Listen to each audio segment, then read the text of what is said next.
American television viewers see as many as 16 hours of prescription drug advertisements each year.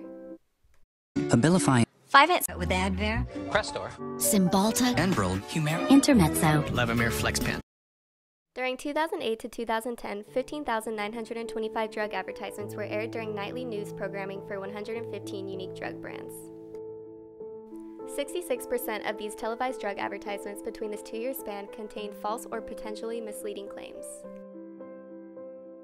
And did you know, the United States and New Zealand are the only developed countries that permit direct-to-consumer advertising of prescription drugs.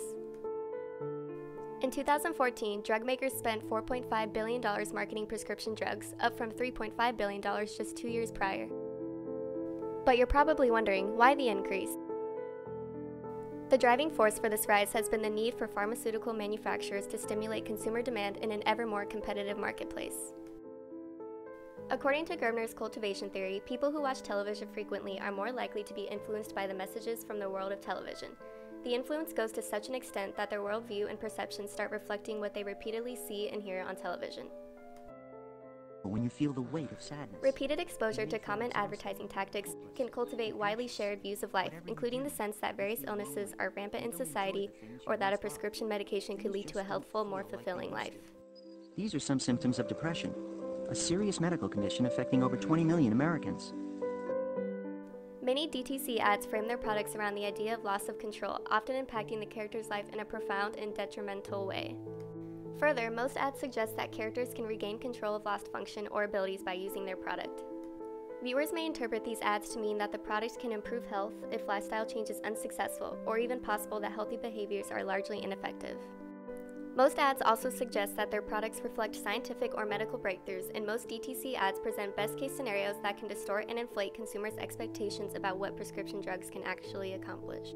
The most common ads were non-facts claims that did not make a claim about the drug itself, but instead provided an opinion about the product or linked the product with a lifestyle. Consumers are at times often left to interpret advertising elements that merely depict product effectiveness without ever specifying actual results.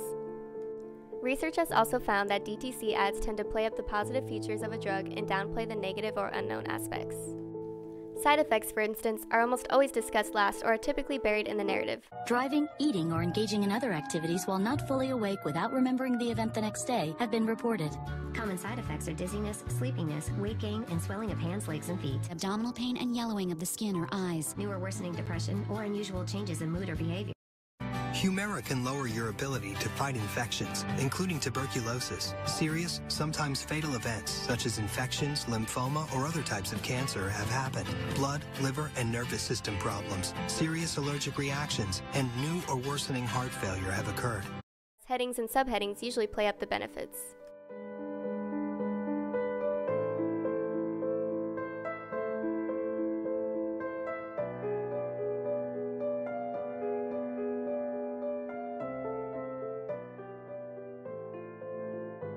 Individuals need to realize that certain elements of these advertisements have been carefully scrutinized to avoid explicit performance claims.